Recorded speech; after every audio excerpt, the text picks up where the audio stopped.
Hello and welcome to Longtoss, episode 220 here on the Walk-Off. I'm Scott Belford, normally joined by, as all of you are aware, the best co-host in the biz. No slander to you, Jordy, Adam Mack. And he unfortunately had to bail today because he is out being the best dad in the biz. His daughter's hockey season has started, so he is out there at her hockey camp. We do have a couple other guests joining us midway through this thing. Now, normally we do this live on YouTube, as you're all aware. I know that you like to follow along and comment along, and apologies that is not going to happen tonight. However, we will be back up and live next week, so you can join us then on YouTube from 6 to 8 Eastern. Lots to talk about today, and I'm a little bit excited about having you two on the show here because it is going to give this a little bit different of a feel. Because normally we're super all in on the Blue Jays, but a couple of our guests here, and this fits in perfect for timing wise because the walk-off has expanded. We are now going to run the walk-off Mariners as well. Juan Forno, of course, moved from Calgary to Seattle a couple years back and is joining the walk-off team. So Juan, thank you so much for joining us, buddy. Why don't you let the good people know where they can find the brand new, I think you guys just laid down one episode, right? Yeah. So super excited to be a part of the walk-off team. I love that we're growing it internally amongst the comedian community. Yes. Keeping it in the family. Walk-off Mariners edition on YouTube. First episode came out last Sunday. We got some things to clean up for sure on the back end of things, but we're excited to be a part of the team and excited to see where this is going to lead for us, expanding past the Blue Jays. It's pretty great because the one thing about Canada is that basically there's two teams people follow, which is the Toronto Blue Jays, obviously, and then a ton of people in British Columbia grew up cheering for the Seattle Mariners, Western Canada in general, especially for all of us old baseball people who got to watch Ken Griffey Jr. When they were in their formative years. So glad to have you there. And honestly, guys, Jordy, welcome to the show here. Appreciate you taking the time, buddy. And let me tell you, the Mariners and the Blue Jays, it's a great time to have these as the focal points for this show because a lot of playoff implications for both teams around what's happening in the standings. Jordy, to start with, buddy, welcome to the show. Great hat, man. Oh, thank you. Picked it up in Seattle, so I was excited about that one. I'm not a fan of the material in the bill, though. It's got like cardboard or something. So wish I would have known that before because I'm a very sweaty dude. So it's got to be formed at all times. It looks great. Okay, so we're going to call that the intro here, folks. Everyone who is cursing us out right now on YouTube being like, my God, they've taken a long time to get into this. Let's start things off. We are going to break down this Blue Jays and Red Sox series, and my God, what a nail biter of a series it was. The wild AL West. My God, the division you boys are playing in has been insane the last couple of months, and so we're going to break that down. We're going to talk about options that are remaining for players who can join the team. Listen, there's always those guys that get yo-yoed up and down every single year. I know on the Toronto Blue Jays, Jay Jackson in the bullpen and Bowden Francis are at their max amount that they can be sent down. So next time they come up, they're going to need to, if they're going to send them down again, put them out on waivers. So I'll ask you boys about who those yo-yo guys have been with the Mariners and just if these guys have done a good job on both teams. We will talk the AL wildcard race, obviously, and Shohei's locker. This empty locker of his. I've never heard a bigger deal made out of an empty locker in my life, but we'll get into it. Unfortunately, it does look like he's going to be shut down for the rest of the season. Does he have it in him to win the MVP, missing the almost final 3 weeks of the season? We'll get into it. So, boys, I know you're Mariners fans. Obviously, you're paying attention. to what has been going on with the Toronto Blue Jays. They get swept by the Texas Rangers. And coming to Boston comes to Toronto, and spirits are low. Listen, the Blue Jays' Achilles heel all year long has been the American League East. They're tied with the Seattle Mariners, but because the Mariners have a much better record within their division, they have the tiebreaker if things end at that way and at the end of the season. The Texas Rangers have the tiebreaker on the Toronto Blue Jays. So they go into Boston, or Boston comes into Toronto, I should say. The Jays win 3-0 in the first game.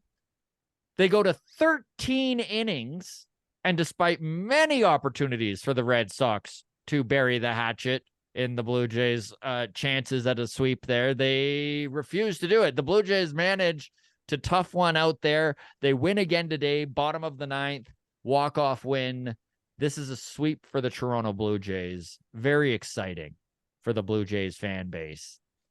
Yeah, I think that was the worst thing that could have happened for us Mariners folks, was the Blue Jays going and sweeping the Red Sox after, that might have been a pivotal moment or a pivotal series in your guys' playoff hopes, because after dropping 4 to Texas, that could have been it. You lose 2 out of 3 to Boston, and the Dodgers don't play the way the Dodgers are playing. It could get a little tricky. It could be a little bit dicey for you guys. Listen to the math on this one.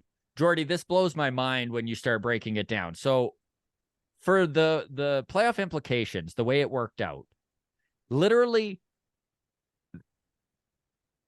the Mariners, it looks like they're going to get swept here by the Dodgers. The Texas Rangers just got swept by Cleveland. Houston took 1 of 3 against Kansas City, and the Blue Jays swept the Boston Red Sox. If you start breaking down the probability of things falling that way, it is something like 0.01% chance. Like everything fell the Blue Jays' way. Literally everything fell the Blue Jays' way. And when you look at what's going on in this wild card race, Jordy, let's go to you here, bud. Do you think there's any possibility that things are going to be decided before the last series of the year? Because it sure doesn't feel like it right now. No, absolutely not. It is definitely coming down to that last series, because we've got 2 more series against Texas. We've got another one against Houston, which we've been playing really well against Houston this year, which is pretty new for anyone who's remembered when Houston first got into the division. But yeah, no, we're finishing the season against Texas, so it's only appropriate that it will probably come down to that one. We got lots more against them, and yeah, it's been really weird too, which you were mentioning with the week, because the beginning of the week, it was so optimistic for the Mariners. We were taking 2 or 3 against the Angels, watched the Jays get swept, and then the weekend just everything flipped. So it's like the teams are trying to make it as interesting as possible. I think that this little collab that we're doing right now is good for all fan bases involved in this race, because as a Jays fan, we've been losing our minds day in and day out, riding the wave of we're not in the playoffs. We're done for the season. Oh, we're in. We've got a chance. Holy shit. We're going to run away with it. Oh, a 4-game sweep. We're screwed. So I just wish everyone to know, my buddy Ian is a huge Rangers fan. Okay. And he texted me after the sweep of the Jays. And he was like, I can't believe the Rangers just pulled that off. And I was a little surprised, because I was waiting for him to rub it in my face the whole series. He never said anything. He never brought up anything. And I was like, buddy, you should be so much more happy than that. You almost buried us. And he went, his response was literally no joy, no nothing. He was like, oh, this thing's far from over. And I didn't understand, because I was just like, man, like, you just swept the team that is head to head with you for the final spot. And he was like, dude, you just haven't watched the Rangers for the last 20 games. This team sucks. Right. So it's like every fan base feels that way. So if you can touch on a little bit the fact that the one commonality between the Blue Jays and the Mariners this year is if either of these teams scored, this wouldn't even be a playoff race right now. Man, it's infuriating, especially like for the Mariners going back to that Monday game this week in extra innings. Bottom of the ninth, bases loaded, nobody out, can't push one run across the board. You can do so many things to get that runner from third base. And that's a different series. A team with the state that the Angels are in, taking 2 out of 3 is expected. 3 out of 3, is, I don't even think hopeful. It should have been, the way it went, and it didn't. And, for me, it's that little details that lead to losses that separate a fringe playoff team from a championship team. And the Mariners got to clean that up, because it's a dogfight for those 3 final, or I guess those 3 wildcard spots, right? Because it's going to be Tampa Bay or Baltimore at the top. These 3 teams are not going to catch whoever wins that first wildcard spot, in my opinion. And then that leaves 2 spots for 3 teams. We're gonna see what happens, but if you want to be one of those teams, whether it's the Jays, Rangers, Houston, Seattle, you gotta clean up those mistakes. You gotta beat the bad teams at this time of the year, and when you get an opportunity to win, you got to capitalize on it. So yeah, I feel the Jays' pain. We're going through it now with the Dodgers, so it's been a tough 2 weeks for us. I watched that whole Dodgers Mariners game last night, and buddy, I was just the whole time, like, it goes into extra innings and it's 0-0, and I'm like, this is the most Blue Jays game I've watched it in. Like, it just feels like it's only the Jays that get snake bit like that. And so it is kind of nice to see other teams also struggle with scoring. And that has been kind of a problem with the Seattle Mariners. But the Teoscar Hernandez trade, I mean, Jordy, are you feeling better about that now that he's on this heater? Oh, when it first happened, I was excited. And then for about 3 months of the year, I'm like, this is not good. I was in the wagon that they should trade him away at the deadline. I thought he was gone, and then kept him, and he is just on a tear. I'm completely flipped my opinion of the trade since August anyway. I feel like watching him right now. I feel like that's like such a Blue Jays thing. Like, if you look like the streakiness of their hitters, you look at a guy like Teoscar, you look at a guy like Lourdes Gurriel, what he did in Arizona this year. It's like either he's the best offensive player in the entire freaking league, or he's like leading the league in strikeouts. Yeah. Yeah, there's no in between, man. We can't find some commonality, and then at the end of the year, the numbers don't look so bad. And I mean, this is one of the big things that the Jays were trying to rectify. And I think that's why they moved on from Teoscar and moved on from Lourdes, was to try and find some sort of semblance of consistency. But that's one thing that this Jays team has lacked all year, is the offensive power they had in 2022 and especially 2021. And I think a lot of it just stems from trying to be consistent in a sport that is based on inconsistencies is almost fruitless, right? Like, because I thought it looked good on paper, but man, they're missing those home runs. Like, they are really missing those Teoscar bombs. Yep. Yeah, man, it makes a difference. I know we've gone back and forth endlessly when it comes to, roster construction and what you want to, hammer home, whether it's the offense, the defense, the relief pitching. There's only so much money, and there's only so many players that you can go out and get. And, Blue Jays tried to, scale back the power and go more on the defensive side of things.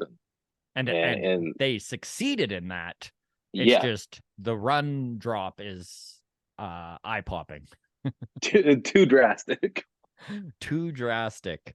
Okay, so let's talk a little bit about this Boston series and just superstitions in general. I know that, Juan, you played the game for many years. There was a moment in the 8th inning of this Jays-Boston game, and I don't know if you boys caught it, but Danny Jansen was literally talking to George Springer's bat. You could just see him whispering to the bat, and everyone was laughing and joking about it. And then Springer comes up and he grabs the bat, and they kind of nod at each other, and he runs out, and you can literally hear Springer going, "All right, let's go, bat." And then he gets a single right out of the gate, right? Like first pitch right away, gets a single, and the whole team's like, Danny did it, the bat whisperer. Have you ever had a moment like that, just playing the game, like just guys being goofy and something actually works, and now some dude's literally whispering to every bat? Yeah, we did a thing. I'll never forget it. We did something like that where I think we were 14, 15. It was the first year that the Dogs moved out to Okotoks, out that way. And we were the young kids. So we were playing above, we were 14 years old. We were playing a bunch against 17, 18-year-olds. There was another team in our organization that was the older players ahead of us.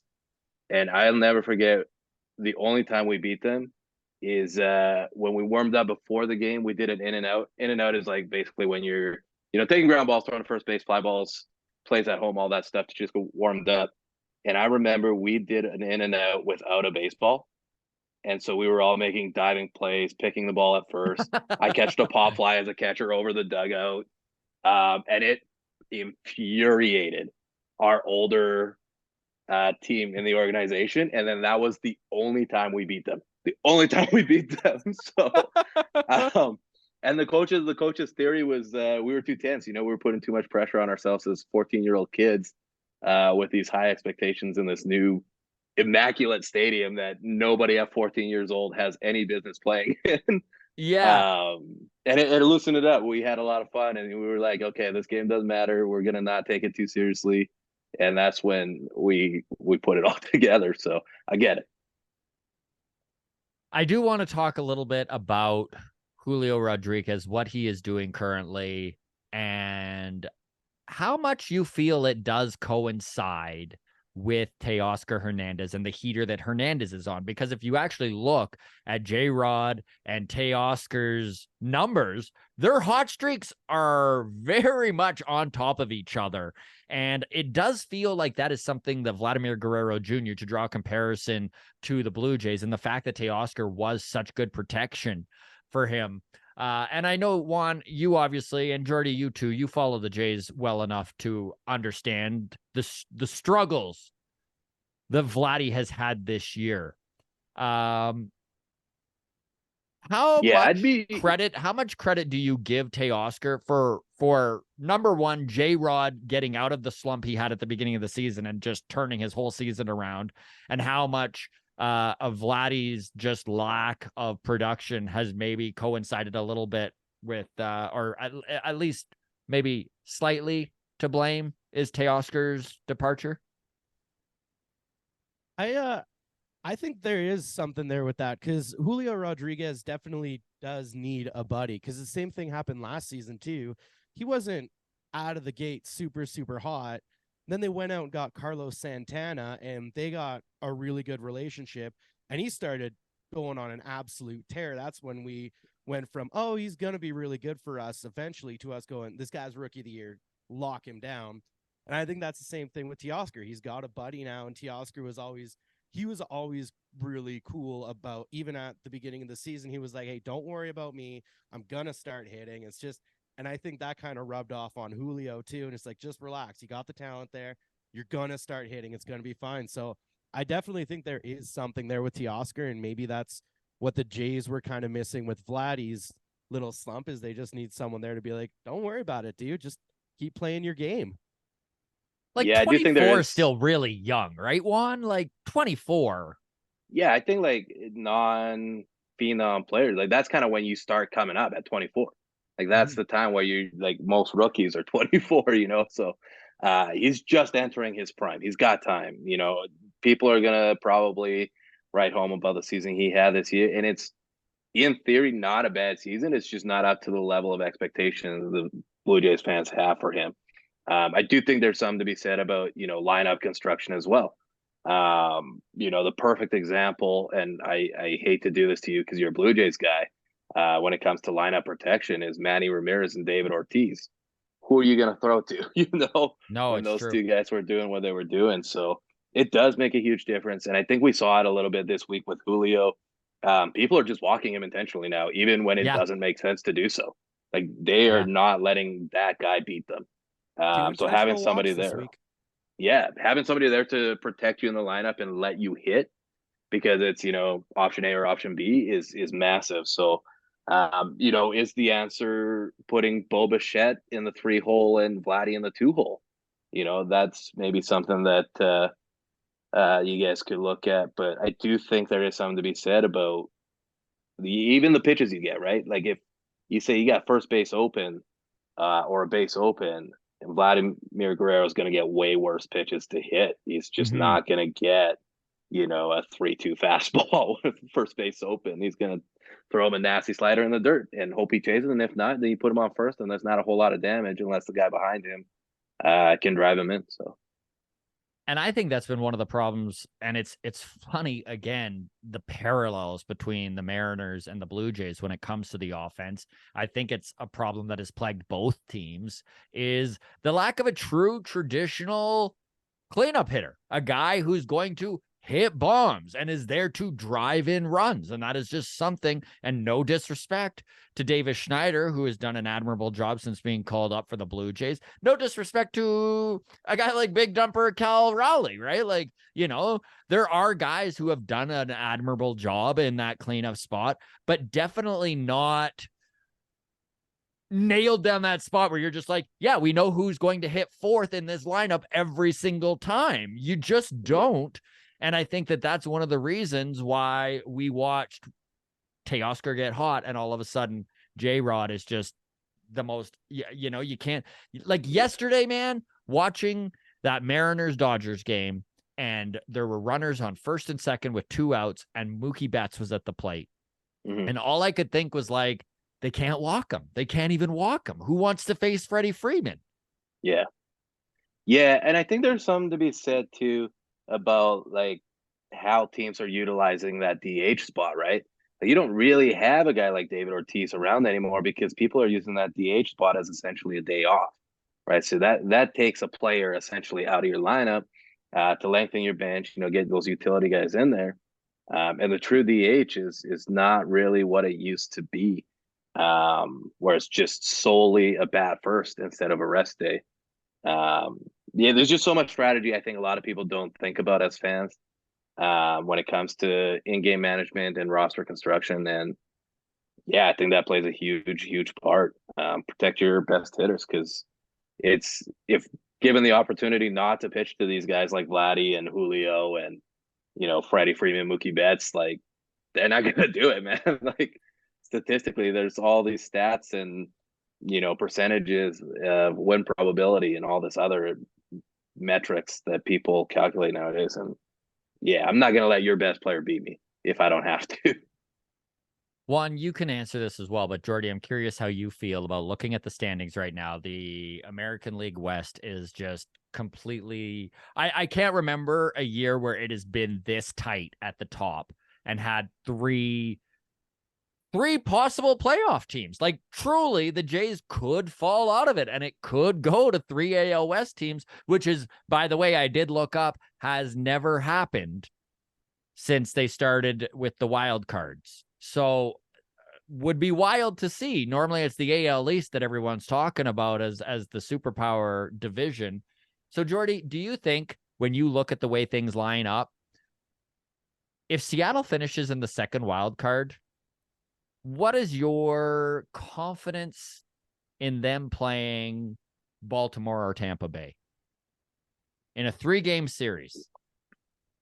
Yeah, I think me and Juan were discussing this last week, actually. I was like, I would much rather have that third wild card spot. Oh, right of course. now Everyone would.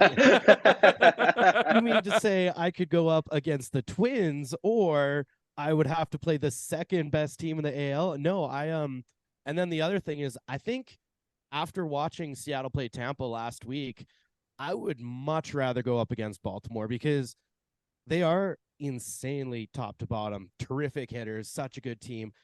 But there's kind of that inexperience that they have that I'm like, okay, maybe we can kind of jump on that. And they're young enough. There's fatigue that could come into play, right? We're seeing that right now with a lot of Mariners pitchers and stuff, because they got the young guys. So I feel like there's a chance that could happen with Baltimore as well. Whereas Tampa, I don't know. They've most of those guys have been there before. They've done it before. That's a scary playoff team right now. So I would much rather have Baltimore. The scary thing, I just say, yeah, absolutely, Juan. I just want to say, if it is 3 AL East teams that get in, I cannot begin to explain to you how happy it makes me that neither the Yankees or the Red Sox are one of those teams. The fact that 3 AL East teams are going to make it in and it's neither of those two teams is fucking chef's kiss right there. Just that's like another one where it's just never happened. It's just never happened where where both of those teams miss out. It's just wild. And everyone else is in the dance except for them. Mm-hmm. So let's break these the playoffs down a little bit more then, because I know the 3-game series is the one thing where I'm like, I as a Jays fan, and all the grounds crew out there listening to this right now, I'd love to hear you pipe up here in the comment section. Let us know what you think. But I think the 3-game series is the only reason why, if the Blue Jays do line up with Baltimore, there's a possibility. And Baltimore, by the way, has kicked the Jays' butt all year long. Okay. I think they're 2-12 in the 14-game series. Like, literally, the Blue Jays have been embarrassed by the Baltimore Orioles. Now, the only reason I can see maybe something working out is exactly like you kind of brought up there, Jordy, in that the Orioles are inexperienced. They're young. And if a guy like Kevin Gausman comes in and just pitches the game of his life, right? The Jays win something ridiculous like 2-1. And every guy at the plate is now just like really frustrated. They're down a game. The Blue Jays throw the kitchen sink at them. Don't let just run a bullpen game. Start Kikuchi, have Barrios and Bassett ready. Like, just go for it. I can see a scenario where maybe the Jays get past that. But I can see that scenario with Seattle as well, which is kind of interesting to think that the team that pairs up with, and I mean, Baltimore and Tampa Bay, by far the best teams in the American League. It's kind of funny to think that one of those teams could be eliminated, and then the team that beat them wouldn't need to play the top team. They might wind up playing Minnesota or something in the division series. Yeah, it's wild to see, man. I'm excited though. I love it so much. And I think you're right, man. Like, whoever gets that game 1, you got to do everything to get that game 2, man. Don't take any chances. Right? Yeah, like the kitchen sink. I agree, man. I'm not playing it conservative if I win game 1. I'm going after that win. And like Jordy said, I'm taking the experience every day of the week. The Jays have been there, the Rays have been there. Baltimore's younger guys haven't. Adley Rutschman hasn't been there. So, I would take the experience every time for sure. Jordy, can you see the other thing? Oh, sorry. Go ahead. No, go ahead. I was going to say the other thing is I just disappeared off my camera. I'm just going to switch that. But when you've got a 3-game series all on the road, you see that? This is a professional maneuver. I'm telling you, this is what I mean. We got to clean up the technical issues on the Mariners side, man. It's an American thing. We're both Canadian, but it's an American team. We'll blame it on the US of A. But you got 3-game series, all your games on the road. Those Baltimore fans are not nice people. No. So if you get that first game, you kind of have them at a little bit of a lull. So then you got to step on the throats right there and shut them down. Because if you lose that second game, they're going to be pumped going into that third game, and that's not easy to do. The one thing the Blue Jays and the Mariners have going for them is as fewer and fewer games are left in the season and things still remain undecided, it is looking like massaging your starting rotation to line up, let's say in your guys' case, a Luis Castillo in game 1 of a wild card might not be an option. You might need to win game 162 to get into the wild card, and shuffling guys around may not be something that should and would be done. But the Blue Jays for us and the Mariners, their starting rotation might be the only starting rotations of the teams vying for these spots that could handle that. Yeah, I was gonna say, man, like, based off these rotations, Blue Jays and Mariners, I mean, you don't really have to finesse too much. You got 3 dudes at least that can go out and throw 7 scoreless, so, and have been doing it. So yeah, that benefits you. That depth in the rotation makes all the difference in the world. So if you can't go Luis game 1, you put him game 2, like, it's not the end of the world. Yeah, after seeing Gilbert and Kirby pitch in last year's playoffs, not too concerned about their performance, what it'll be. The only thing, and what makes me happy right now, is they don't even have the option to put in Ray during the playoffs. So that's the biggest wow, bonus. shots fired. Speaking Shots of were Robbie taken. Ray, how it does his rehab line up? He should be good to go. Opening day 2024. I don't think pretty opening day. I close. think we're Not looking at opening the day. summer. Yeah, I think it'd be close though, because it was at the start of the season, so he's gonna have like a full still year. such a bummer, eh? Frick. Yeah, man. Yeah, I don't want to talk off season yet, but it makes for a very interesting numbers crunch in the Mariners rotation. To lose a guy that's coming off a Cy Young game 2, Yeah. and being okay is incredible. But There's yeah, obviously a lot to be desired when it comes to the offense of both the Blue Jays and the Mariners. And it is funny, again, how much of a parallel there is between the fact that the Jays literally their best pitcher in 2022 finished third in Cy Young voting, has contributed negative WAR to this Blue Jays team. He's literally cost this team games. And then to look at the Mariners and their big stud ace, right? The guy they went out in the offseason and spent big money on in 2021, won a Cy Young with the Blue Jays and Robbie Ray. They haven't even had an opportunity for him to pitch anything more than like spring training this year. Yeah, I think he did start one game because I had him in fantasy. So I know for a fact he started one regular season game. And it didn't go well. Can either of you boys think of another organization that could just shrug off their arguably top pitcher going down like these two teams? Maybe have? Atlanta. Maybe Atlanta. Jordy? Well, and I guess by all technicalities, the Angels, but that's mainly just because they were going to lose anyway, so they wouldn't notice. you're like it doesn't affect them because it was competitive teams. No, I think the Angels would be the one.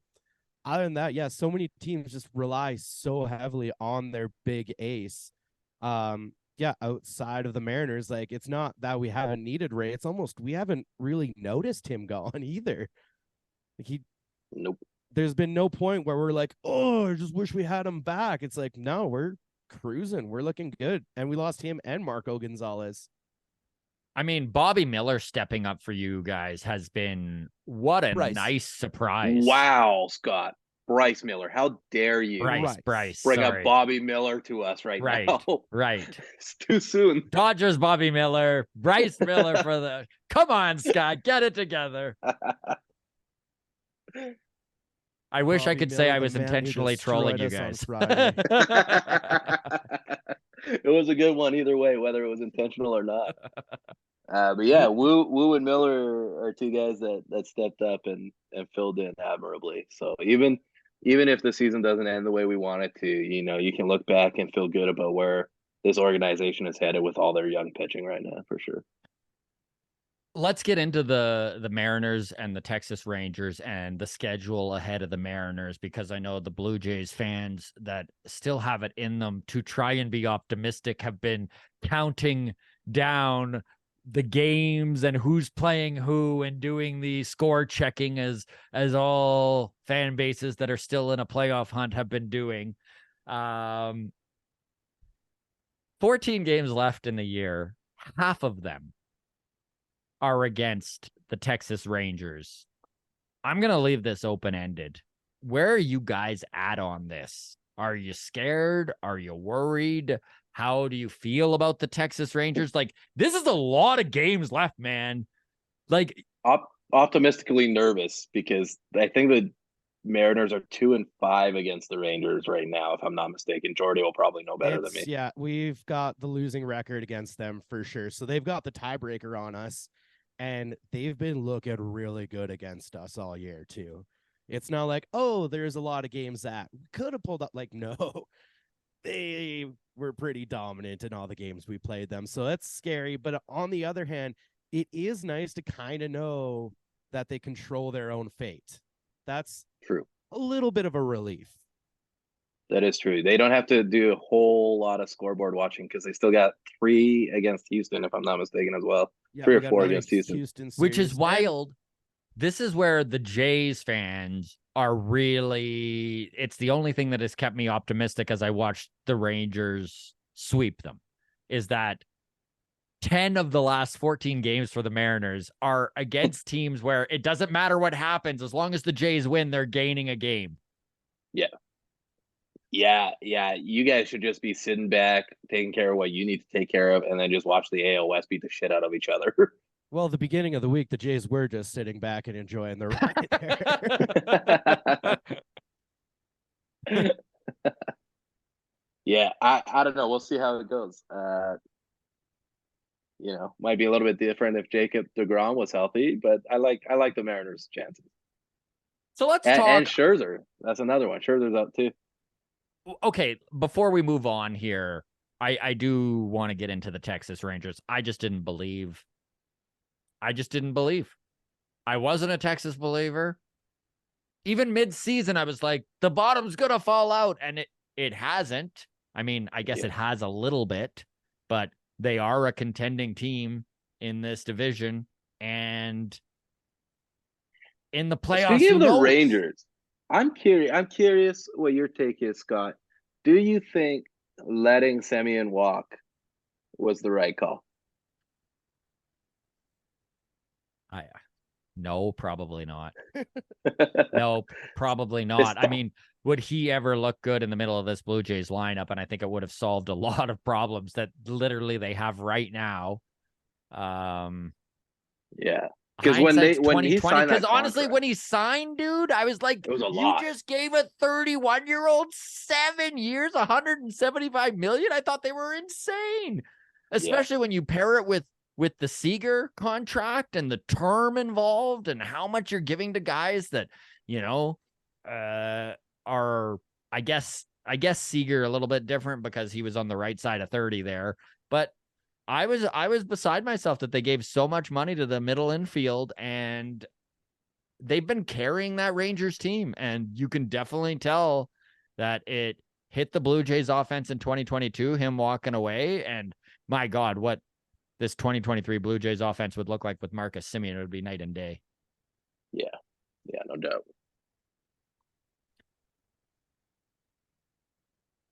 If you're going to make a prediction, Jordy, do you think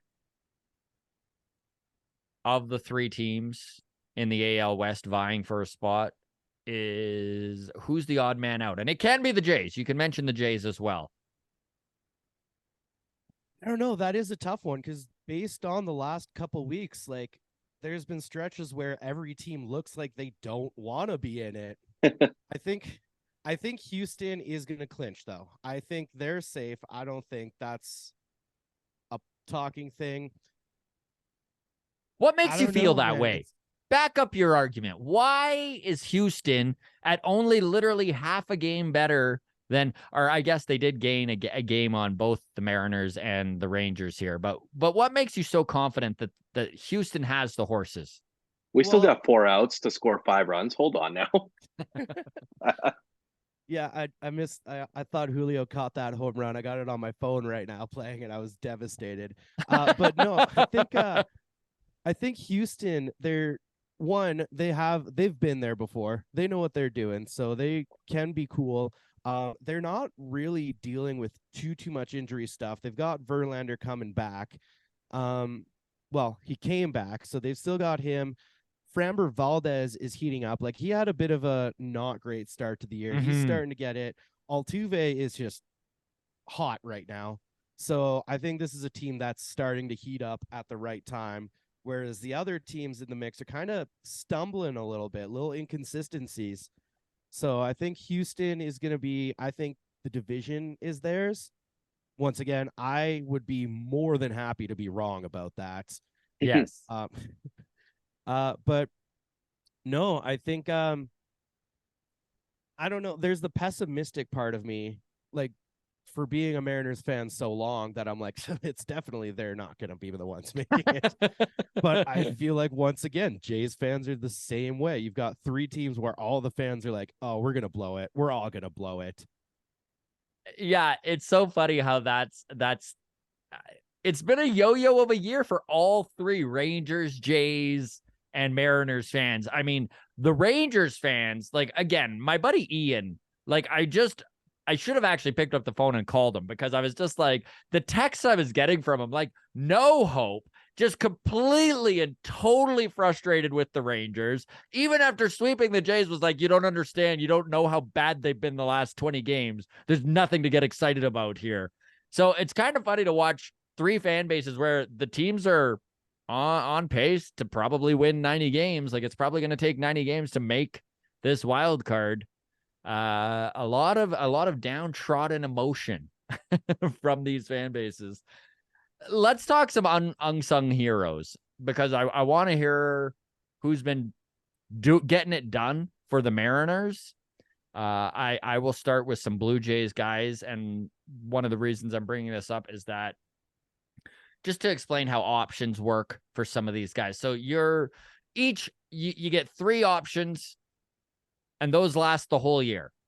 So once you hit those 3 options, you can no longer be sent down to the minor leagues without giving permission, which most major league players just will straight up say it's not going to happen. Now, once an option's taken, you can then yo-yo a guy up and down 5 times. So on the 6th time that you send him down, they are then subject to the waiver wire and need to pass through waivers, so the other 29 teams get a shot at them. So this is important to the Blue Jays in 2 scenarios here. Jay Jackson has been one of our yo-yos all year. Jay Jackson, a piece of the bullpen in the Blue Jays pen. He's been fantastic all year, put up really good numbers, and is a guy whose option they were able to exercise. So he's at 5 times now. So if they bring him back up, if they send him down again, he's available on the waiver wire. Same goes for Bowden Francis. These are 2 guys that, like, get no love. They're constantly up and down between AAA and the Blue Jays, have given length, have performed when asked to. And honestly, if you look at their numbers, both of them below 3 ERAs and in limited innings have been those guys. Every team has these guys. I'd love to hear who on the Mariners is maybe that unsung hero, a dude who maybe winds up, somebody gets injured, they get called up, they get sent back down. Maybe even not the yo-yoing, but a bench piece that just has performed admirably all year long. Jordy, do you want to start? Do you have a guy in mind?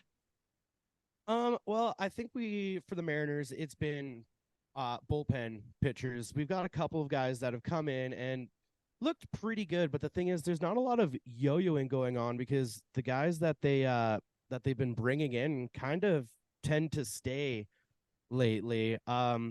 We have the last couple of games, this Edward Bazardo came up.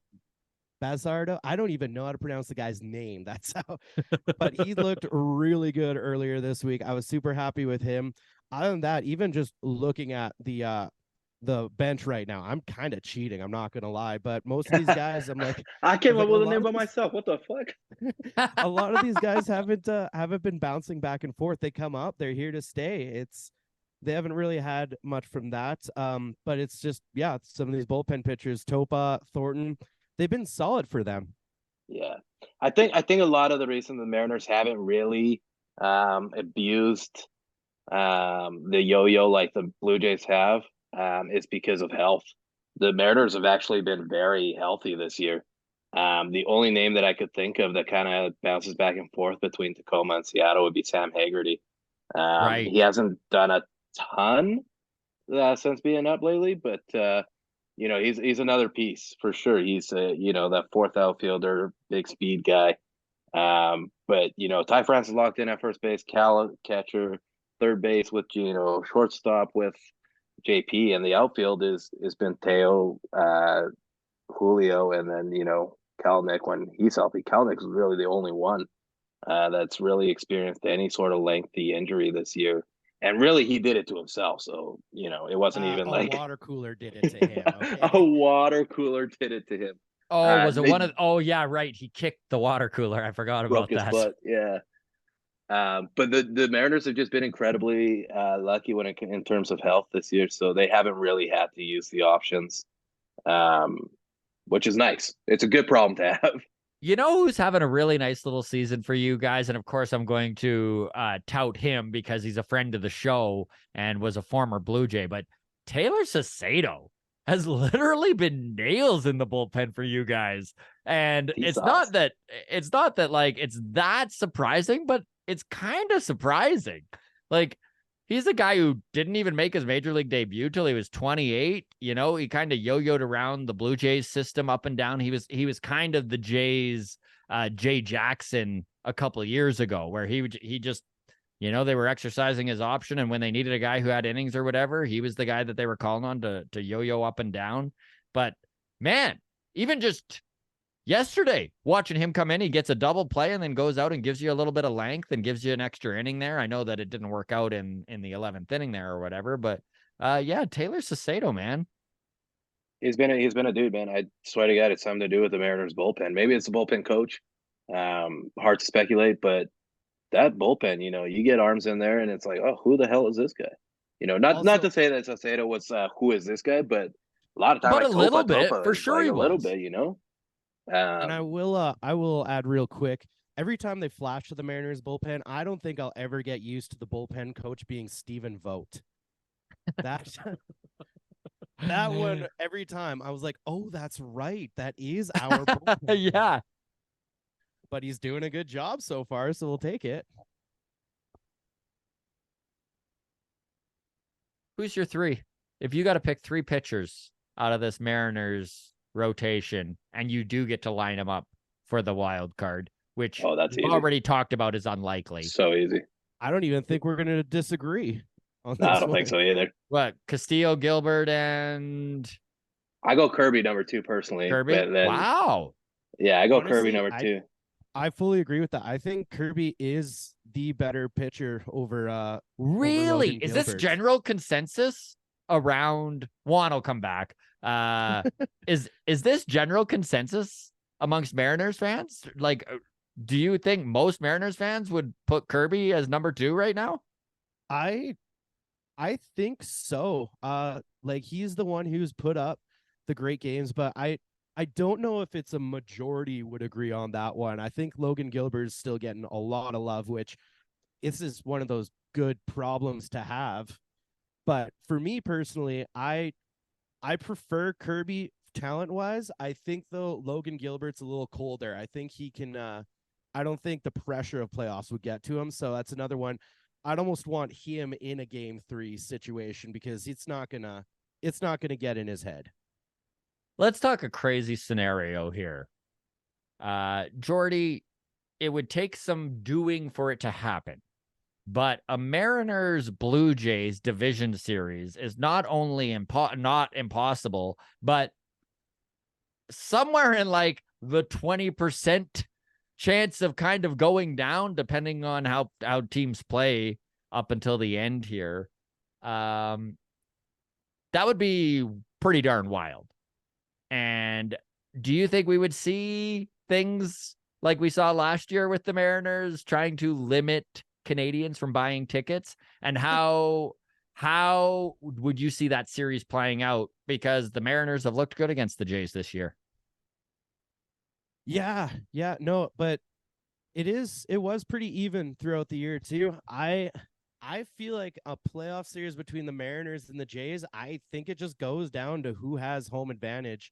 I think it was kind of like, I don't want to say fluky, but the fact that the Mariners were able to come back last year in that second game, you don't do that again. That was just a perfect storm of everything.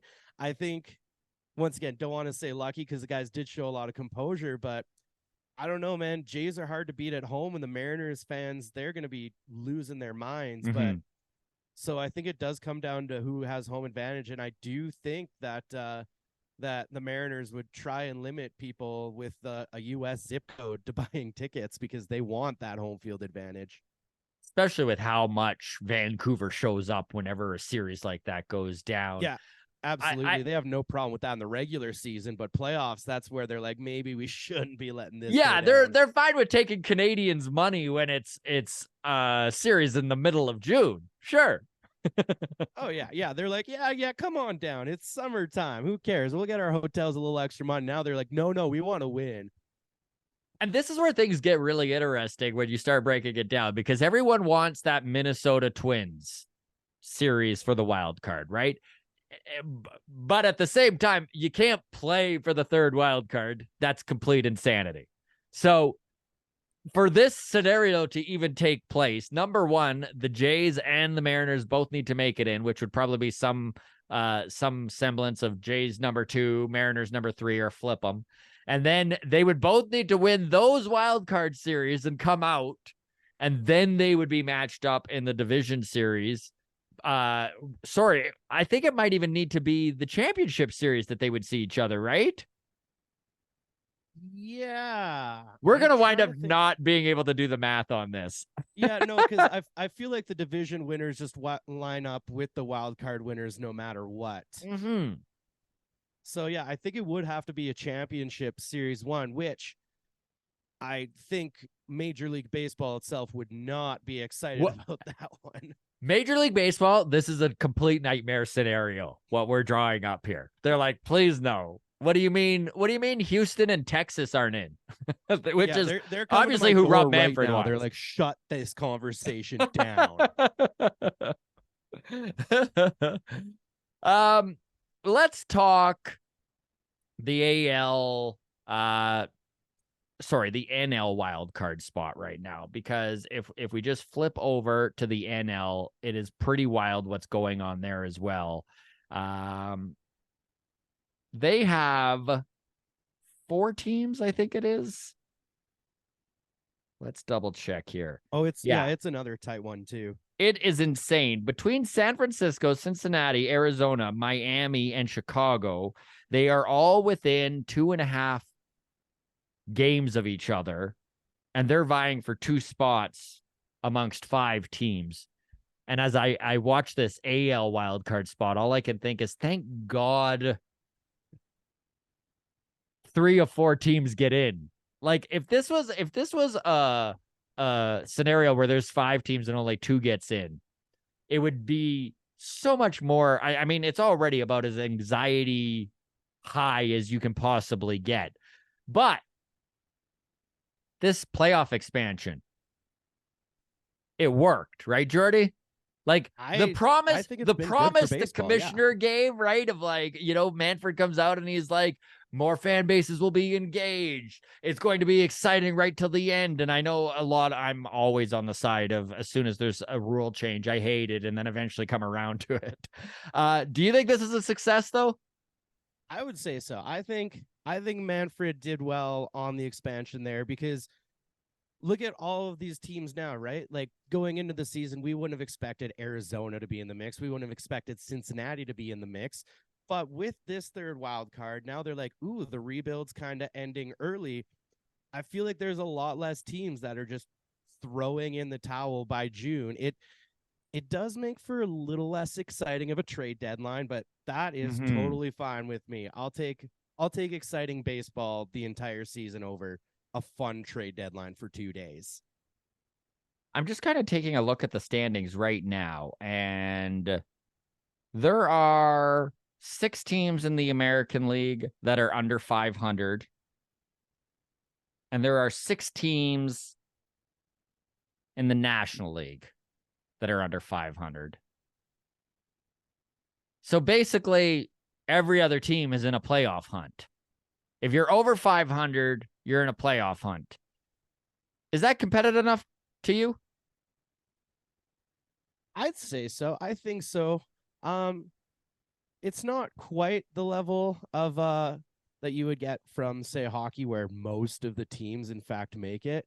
But it is good to see at least half of the teams. And then there were some teams that were still trying to compete. It just didn't work out. You had the Angels going out and thinking like, hey, maybe we'll just try and get some players. Yankees did the same thing. They didn't really want to give up on the season. It just kind of happened that they lost out. So that is kind of a nice thing in that, yeah, I'd say it's competitive enough, because not everyone's just straight up intentionally losing outside of your Oakland and Kansas Cities. My big problem with it was going to be, would teams, if they weren't close, just like be horrible, which we are seeing a little bit. But honestly, again, I do feel like this was a success. For those of you watching, the ground crew watching, feel free to drop here in the comments if you believe that the playoff expansion was a good thing. Where are you at on it? I know that I was a detractor to begin with, and now I kind of enjoy it. Speaking of rule changes, Jordy, you look at the way that this Seattle Mariners team is built. Have you noticed an increase in stolen bases and just the running game in general with the Mariners, with the larger bases and the emphasis on teams running more? Oh, absolutely. Yeah, I think right from the get-go, we were seeing a lot more of it, especially, obviously, our big base stealer, Julio Rodriguez. Last year, he kind of stopped stealing in the summertime. Most of his stolen bases were in the first couple months, whereas now this year, he's started to spread it out. Now he's just going to be running the whole year. So I've enjoyed it. I'm a fan of the stolen base. I think it makes for a way more exciting game.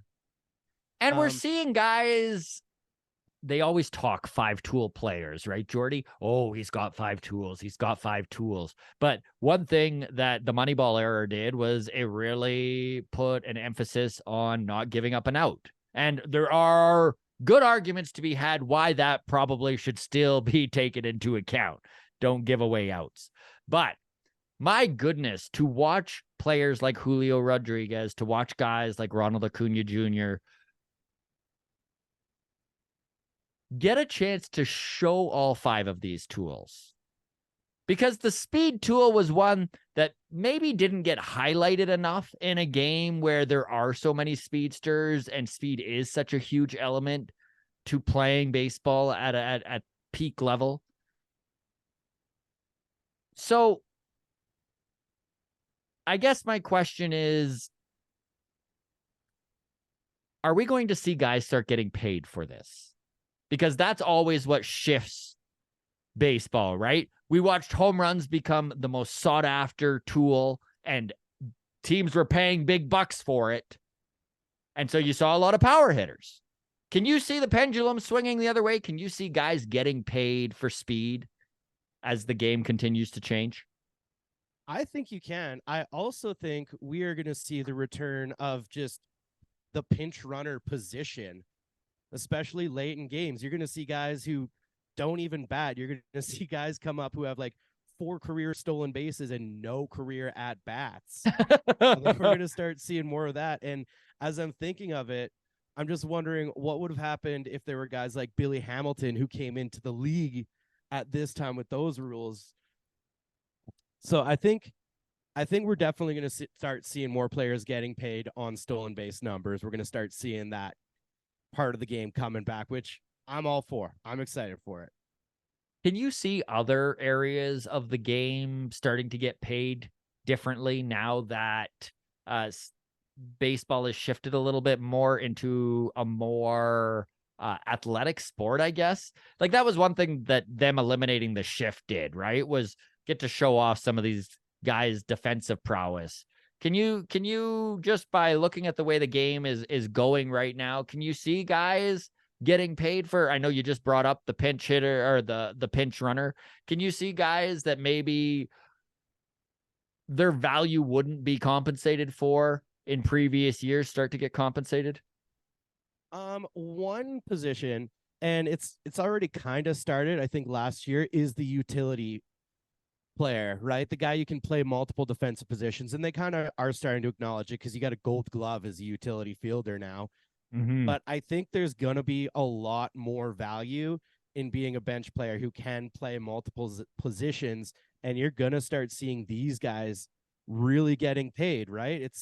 You're going to start seeing more players kind of with the Ben Zobrist effect almost. Isn't it crazy how much Ben Zobrist's versatility and Tampa Bay's willingness to use it changed the way players were given positions? Oh, yeah. It's wild. Yeah, and the model, they were like, yeah, we went to the World Series. We have a guy, one of our best players. He doesn't even have a position. He just kind of stands where we tell him to. Because, man, I remember being just the biggest Blue Jays fan when I was a kid, and I was lucky enough to be alive during their World Series run. And, man, like, I remember it was insane at the time that Joe Carter played both first base and right field. Like, the guys just didn't move around. And now you see every guy be able to play two positions. Oh yeah, no, it's a big thing when considering signing players right now. I know in Seattle, Dipoto makes that extra effort to bring in guys who can play multiple positions, right? He's got Dylan Moore, Canzone can still play some first base. Even Ty France at the time, like he likes to mix in a little Ty France at third base sometimes. The guy, yeah, it's such a value to have players who can play multiple positions, more so than it was a few years like in the mid 2000s to the early 2010s. We were just talking, Juan, about versatility and just the fact that it has become so much more prevalent in baseball, and that Ben Zobrist really was, and the Tampa Bay management's willingness to use him wherever really kind of changed the way players were given positions. And I kind of had asked Jordy, as the game changes, and our example was the bigger bases, and if base stealers are going to start getting more money, because that's how you really start to see guys who are big time base stealers. We saw it with the home run, right? As soon as the home run became the most valuable thing in baseball, guess what? Everyone wanted to get paid as a big power hitter, and so power became the most prevalent tool being used by ball players. Is there something, type of player you can see maybe starting to be valued more by franchises and organizations and maybe given more money for their skill set that hasn't been the case in the last 10 years in baseball? Yeah, that's an interesting take, actually. Something that I've never really considered. I know when I went through the recruiting process and playing with those travel teams in high school and whatnot, the one common denominator was coaches were looking for athletes. They're just looking for athletes. If you're an athletic person, we can mold around that. It's a little bit different when you get to that level, for sure. Right. You're no longer just projecting. There's a lot of source material to pull from. But obviously there's way more stolen bases this year. The success rate, I would love to see the stats on the success rate compared to previous years. Yeah, and I think you do have to factor that in. That's 90 feet. That's the difference between a walk and leaving a runner on first, or a runner in scoring position and having 3 cracks at driving them in. When you break down the analytics and the math to it, I think that improves your odds of winning substantially, because it allows you to get more runners in scoring position and more opportunities to score. So it doesn't matter how that run scores, as long as the run does score. So yeah, I the do Blue think Jays that's proved that over the last couple of games. No doubt. Yeah, no, I think that Okay. factors in, man. And if I'm a free agent or I'm going through the arbitration process, I'm pointing to that stat and saying I'm going to be able to steal a lot more bases. I can get off further. There's more strategy to base stealing now because you can only disengage twice. So Yeah. yeah, hell yeah. And Okay. we saw it. Like, somebody disengaged twice on our team, and then the next pitch, stolen base. Corbin Burns. There you go. Oh well, Corbin Burns was the one who got us with it, because he disengaged twice, and then he waited for the clock to run out, and our runner was like, I'm going now, and Burns turned, because you can do a third pickoff, but you need to get him. Yeah, right. And he got him because the guy was already going, and Burns is like, yeah, you're done. It was I think the first example that I saw anyway of the pitcher taking advantage of the pitch clock. I'm excited as these rules become more cemented into everyone's mindset, as to see the wily guys, the Zach Greinke's of the world, and how they manipulate some of these rules to their benefit. It's going to be kind of cool, because guys are going to figure shit out. They're probably with the Rays, and yeah, it's always going to be Tampa Bay. It's always Tampa Bay, the blueprint. And then Manfred will be like, we'll make a rule to stop them, and it won't matter. Yeah. Okay, so I do have, this is a very Blue Jays specific question, but without a doubt, you guys are going to be able to give takes on this just from your experience following whatever team it is you're cheering for. And so the question is this: if, and obviously it's a big if, the Jays don't make the playoffs, how much? So to set this up for you guys, one thing that this Toronto Blue Jays front office has done for years is really tout that they're collaborative. Oh, we collaborate. We have big group meetings. My God, the email chain amongst the Blue Jays front office must be the most annoying thing on the planet. So many CCs. Everyone's fucking got their fingers in the pie, right? But my problem with this collaborative idea is that when it is time to move on from a manager, from a general manager, does hiring from within become almost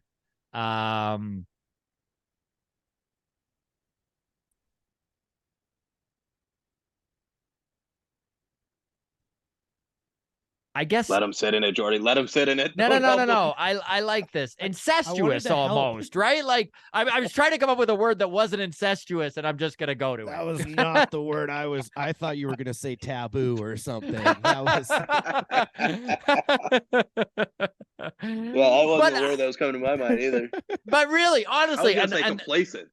The reason I asked this is just like, honestly, some of the problems that we're seeing with John Schneider as a manager, we saw with Charlie Montoyo when he was at the helm there, and the coaching staff hasn't changed over. And when it comes to analytics, you know that there's a department that is hired by the general manager that is giving all the information down to the manager. So if you're just taking out the face and just keep the whole machine going, is there any change at all? So if the Blue Jays do decide that they need to make a change, where are you at on going with an internal option? And if that is something that there is value to, obviously, because, you know, James Click, World Series winner with the Houston Astros in 2022, is literally sitting as a consultant with the Toronto Blue Jays right now. He has the qualifications to take the reins right now. The downfall being, he's got to be contributing to some of these conversations, right? How much do you need a new face? And does it matter if it's just case by case situation, because we don't know the inner workings, right? Like you say, he's got to be a part of these conversations, but is he disagreeing with, you know, the decisions that are being made? We don't know that. I think you got to interview internal candidates that the players want to play for. Right, because there's something to be said about that too, wanting to play for somebody that's already in the organization. But you also have to interview some external candidates and just choose who you think is going to be the best one.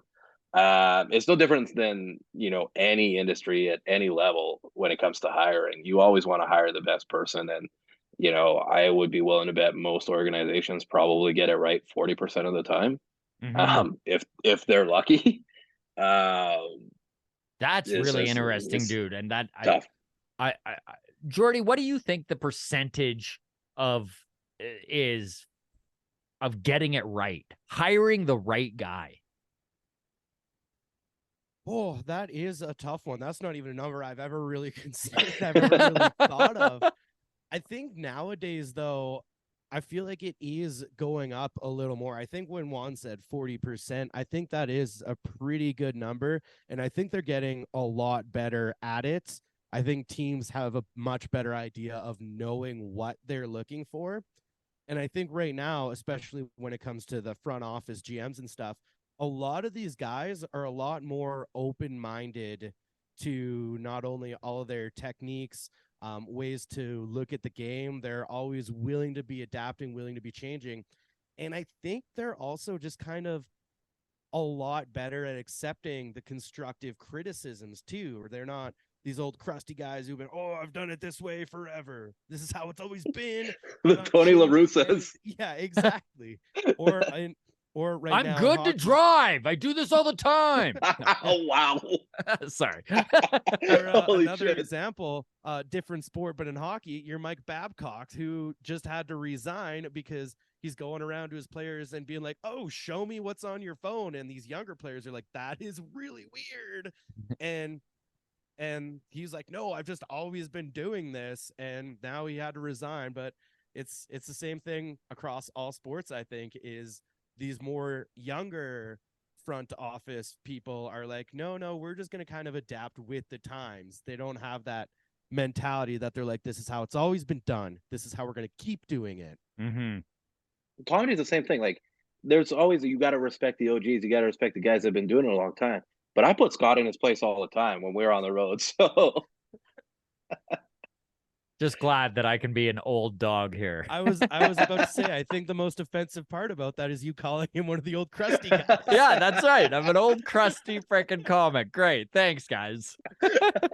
hey, thanks for having us on your podcast, bro. So if you look at the Mariners front office, for Blue Jays fans out there, can you describe the differences? How does the Mariners front office operate? Are they collaborative as well? Do you get the sense that there is more autonomy there where one guy can make a decision? How does the Mariners compare to the Blue Jays front office? I think it's Jerry Dipoto show. I could be wrong. Again, you don't know the inner workings, right? Like, there's no way we're going to get access to that kind of information. But I think it's his show to run, and if he does it improperly, they'll replace him. But he's got a long standing in the league. He's been around a long time. He's had some success for sure.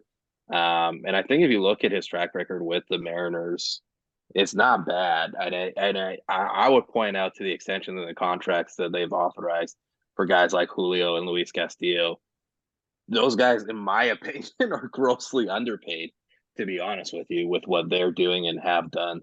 If you put like Luis Castillo or Julio on free agency, those contracts their agents are not even picking up the phone to entertain those contracts at this point. So I think until he proves otherwise, there's no reason to suggest that they're not getting it right. And then you look at their pitching depth as well. Those guys are homegrown, with the exception of Luis. So not only is he authorizing good contract extensions, not overpaying based off free agent markets, with the exception of maybe Robbie Ray, but he was coming off a Cy Young. So that's one of those ones where you're like, okay, yeah, we could probably understand and give him a pass on that one. But he's also drafting well. He's developing pitchers. He's not developing pitchers, but he's drafting guys that can get developed into, middle to upper rotation pieces. Jordy, this is a tough one, but if you're just going to take a hot take here, Luis Castillo, would you say he's Dipoto's best exterior move with the trade and sign? Ooh, that is a tough one. And if not, feel free. What's in competition with it? You know what? Off the top of my head, I don't think I can think of one. With the sign, I do know Dipoto's had some great trades. Like, the Matt Brash one, I think, is definitely his best fleecing. Yeah, that was a fleece. Yeah, he gave San Diego essentially nothing. Actually, and that was right after he had also done the Ty France trade, bringing in France Munoz and stuff. So that was his biggest fleecing. The Cincinnati deal for Castillo wasn't a fleecing, especially because they've got guys. They ended up trading away Noelvi Marte and Edwin Arroyo. So those ones did hurt. But although, would Castillo look good in a Reds uniform now? Like, that team that's competing, like, literally, like, Cincinnati is right there for a wild card. And with Luis Castillo, they would probably be in a spot right now. Oh, yeah, sure. But I don't think they were expecting to be in the spot. And there's, I think them having Noelvi Marte for a long time, they're not too upset about that.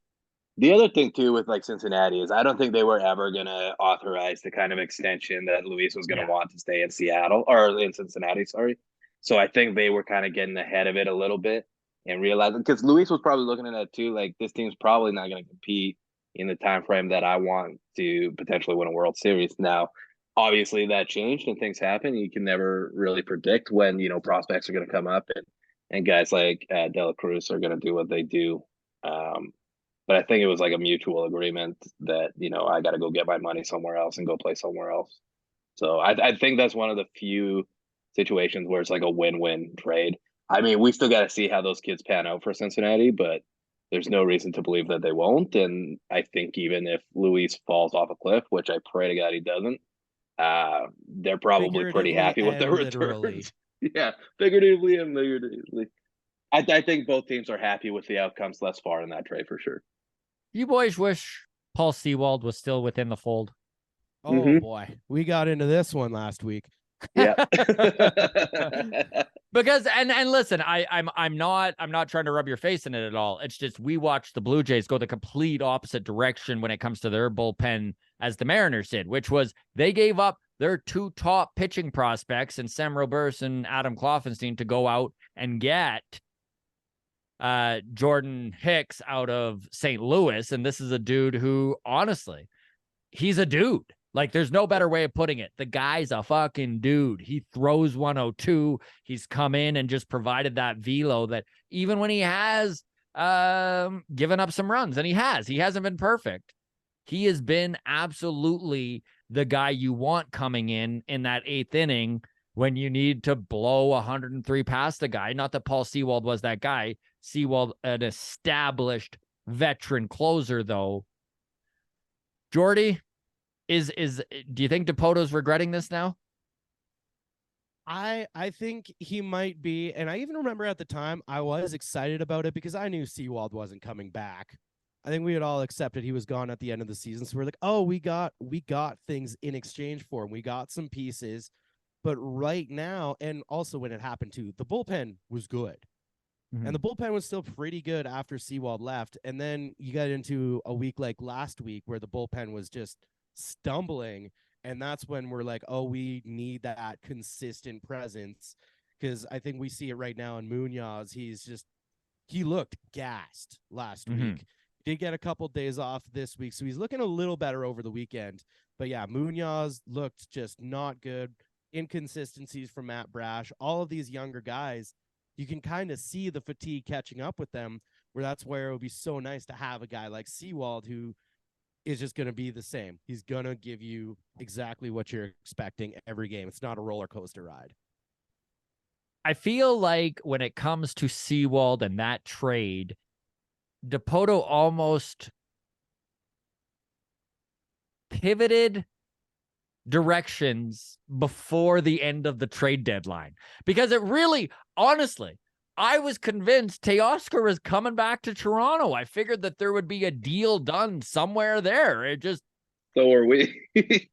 like, and I don't think anyone saw Seattle going on the run they went on. I mean, we talked about the Rays and how hot they started off the top of the episode here, but I mean, the Mariners had a run right there, right? Like the exact same. In fact, I think they even won one more game and lost one less in that 35 game span or whatever. I mean, it was one of the biggest heaters of 2023. Do you feel that like maybe Dipoto just didn't see this coming? Like who could guess that? Like, you're right. He got something at least.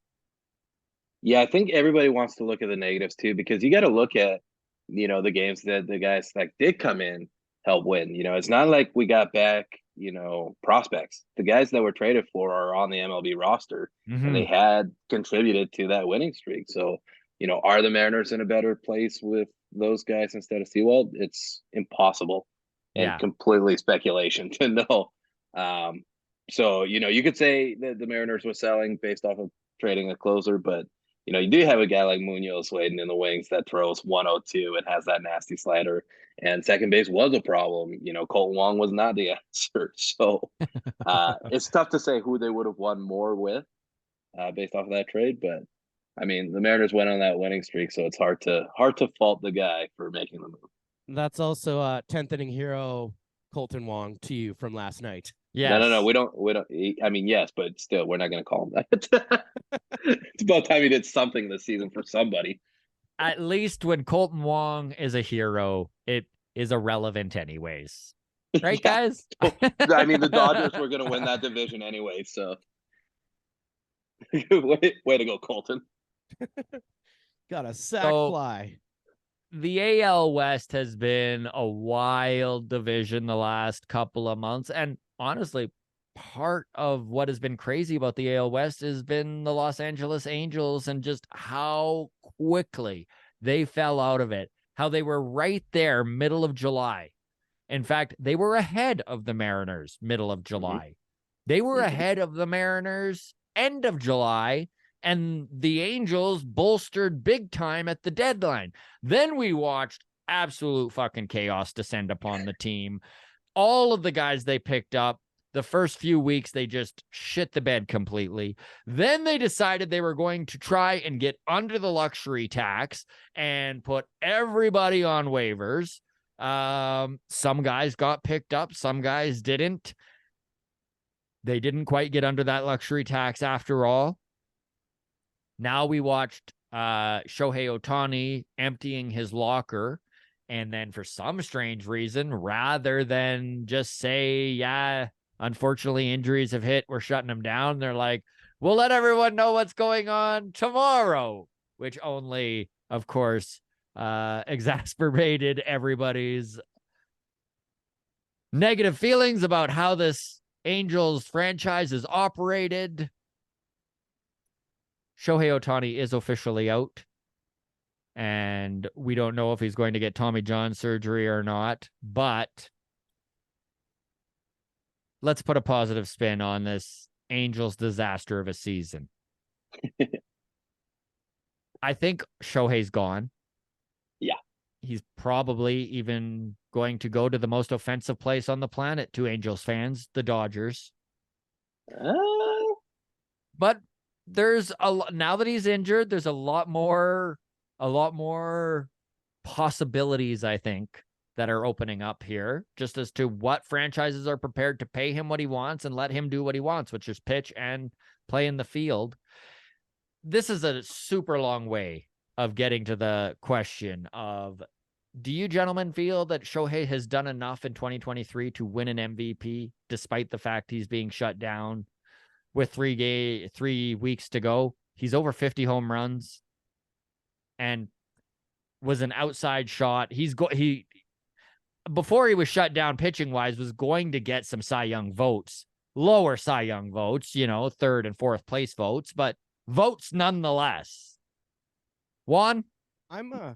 Yeah, I have so many thoughts. Jordy, you go ahead, because I have so many thoughts. Love it. All right. I will start off by saying it's a wild move to bring two Mariners fans on your podcast. Let's say some nice things about the Angels. Also, Shohei is not coming to Seattle, by the way. Yeah. Bold move there. Very bold move. But for the actual question itself, I think he's done enough. He still did play 135 games this year. And you look at the last couple MVPs in recent years, like 2019, that's about the same amount of games that Trout played to win. Same goes for 2018 with Mookie, same amount of games. And you look at Shohei's stats from his MVP season in 2021, once again, pretty similar counting stats right now with like 20 less games.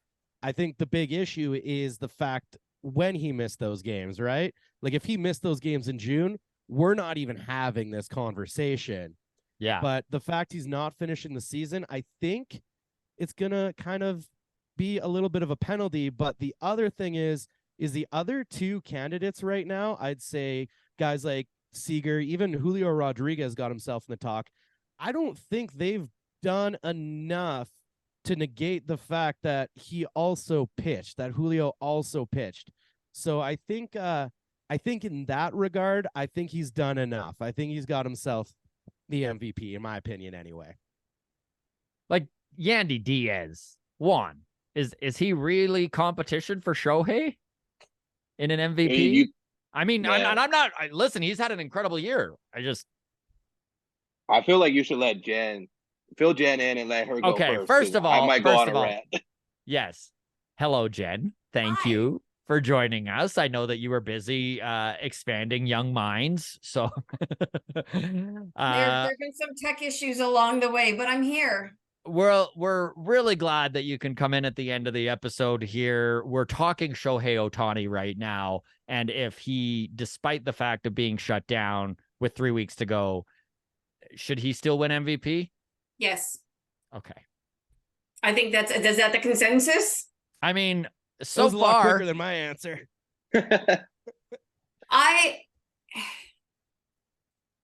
He was having yet again just such an incredible season.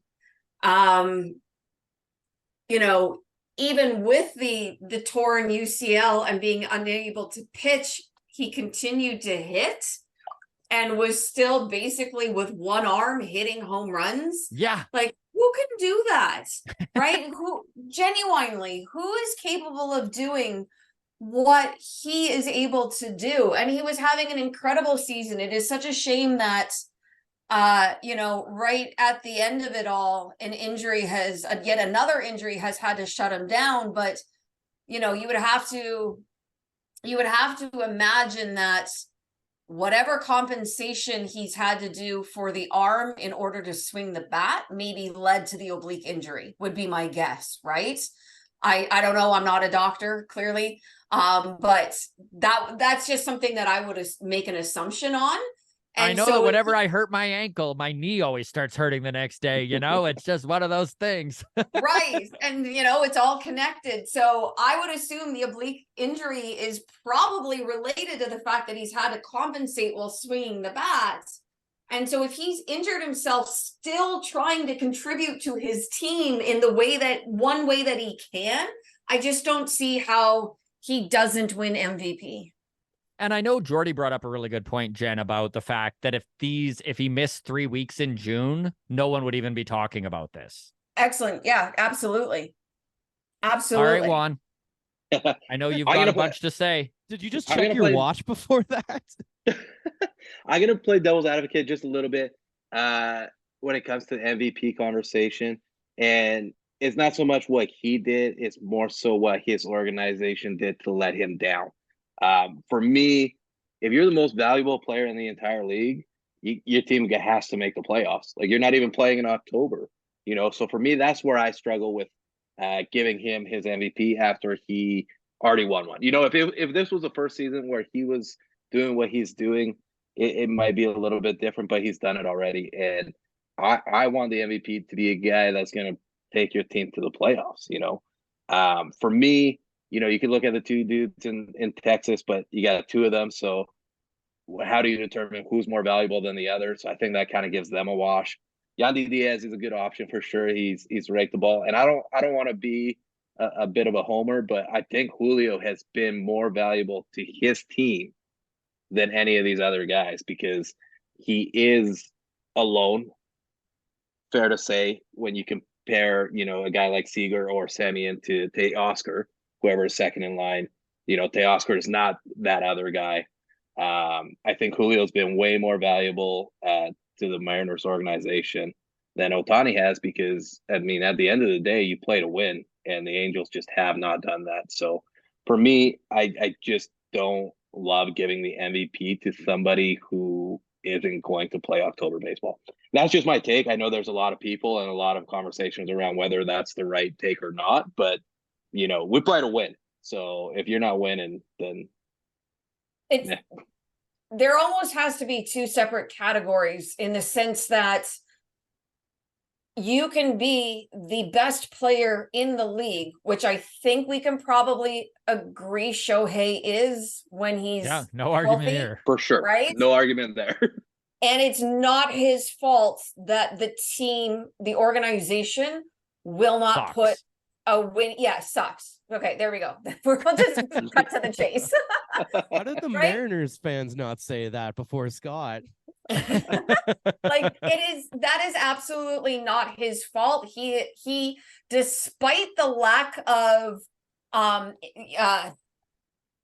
it's got to be hard to put forth your A game every single day when your organization sucks and there's no one else around you really to help you win ball games, and you're still going out there and you are still doing everything you can to get your team a W, right? Like, to me, that really takes a special person to be able to do it, and do it with like a smile on his face and the whole 9 yards, right? Versus maybe like most important player, if that makes any sense, right? Like, if you almost had like 2 separate categories, the most important player, because I absolutely will agree, and I was thinking about this, is that, you know, would the Mariners be in their current position if not for Julio Rodriguez? No. And what he did when they went on their crazy little run. Yeah. Right? Yeah. So, like, he's like the most important player to the Mariners actually even being in the hunt still. And what's interesting about that is that he is, when you look at these wild card teams, he is the one dude that, like, there isn't really a comparable on the Blue Jays. Now, the Blue Jays thank their lucky stars that they're starting pitching to the last guy in their bullpen for the most part this year, knock on all the wood, has literally been lights out. Like, and when they haven't, this team loses. So they either win a really tight game or they get blown out. And this is, I think, part of the reason why Jays fans get so down, even though this is a 90-win team, or it sure is shaping up to be, is that when they're either we're sweating it out and just barely winning a game, and yeah, we're going to win a substantial amount of games that way, or we go through a Texas series and we're just like, this is the worst team.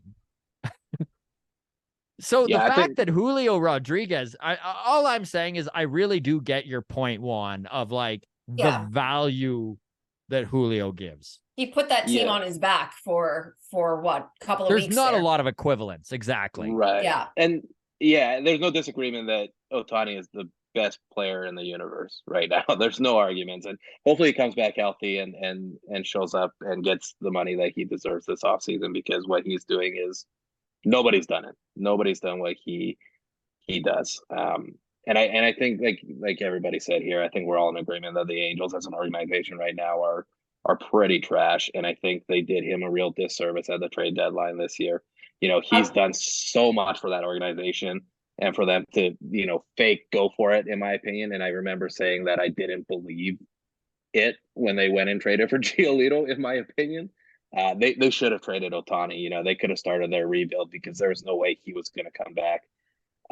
They should have sent him to a contender, in my opinion. How ridiculous is that you're not even in the race and you got nothing in return for Shohei Ohtani?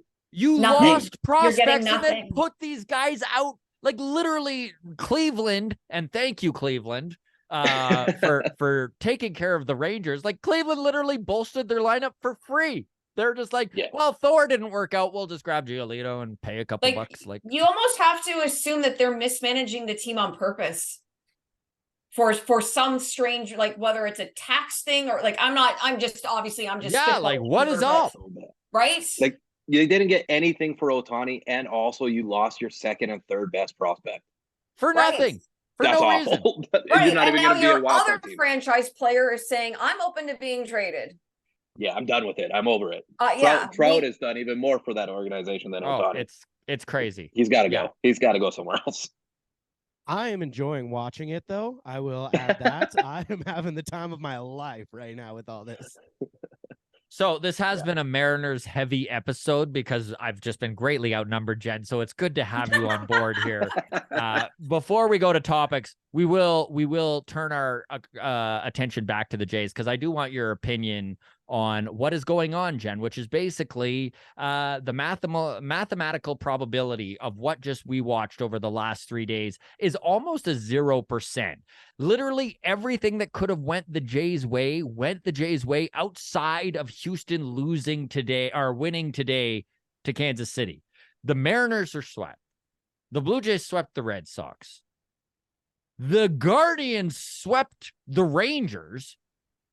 Like, it's absolutely mind-blowing to look at where the standings are now, and a team that, Jen, last time we talked, or I'm sorry, last time we talked was, I guess, in person. We were feeling good after that Kansas City series, but a lot has happened in a week. If you want to give your breakdown of basically how you're feeling now, and as we look at the standings and there's about 12 games left, are you starting to lean to, I know you said weeks ago you were picking the Jays to miss the playoffs. Has that changed at all?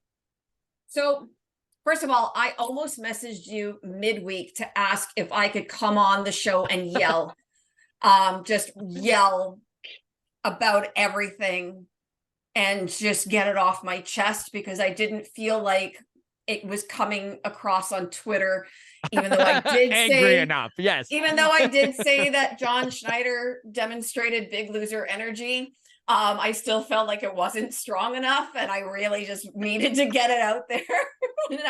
So yes, you almost got a message from me midweek, just so you know. I don't know what to make of it, because on the one hand, right, the Jays, I hate that the Jays are in the position where other teams have to lose in order for the Jays to get in. Based on predictions, and I mean, we can talk about this, we've talked about this all season, like they really shouldn't even be in this position.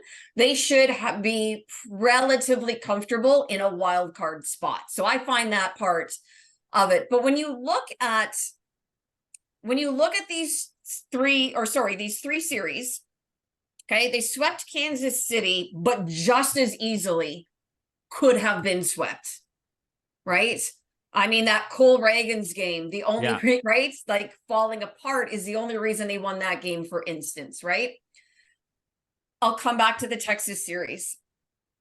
The series against the Red Sox that they just swept, and good for them to get those wins. Like, good for them. A win is a win, but still, they won Saturday because of a rookie center fielder mistake, right? They would not have won that game yesterday. Friday night, save for Vladdy being able to run into one and do what he should be doing all season, they wouldn't have won that game, probably, right? And so you still look at how they're sweeping these series and the problems of the pitchers needing to be perfect and the hitters not doing as much as they could or should is still a problem. I don't know what to say about the Texas. I think the thing that bugs me the most is how lackluster they looked. Like they looked like a team that was dead in the water and had actually decided to just mail it in, right? Listless, lifeless, like they weren't fighting for anything. And I think that was why the comments from John Schneider saying, we're not frustrated, it's not a concern, just really rubbed me the wrong way. Taking it as a whole, I'm sorry, this is a really long roundabout way. No. Taking it as a whole, right? Okay, a win is a win is a win. They all count the same, regardless of how they come about.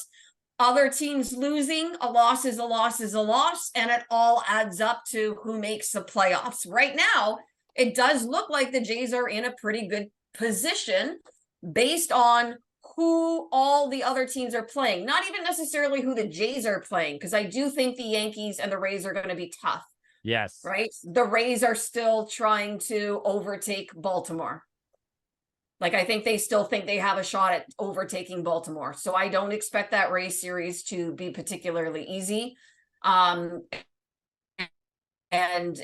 I think New York will want to just beat Toronto just because, right? So Jen, I think they're go ahead. Sorry, I'm just curious because he's like, you're going on about like, Shadow having that big loser energy and just the feeling and the aura around the team is not all that positive. Do you think that guys like Teoscar and Lourdes not being there with their high energy is affecting the team? This has been speculated on all season.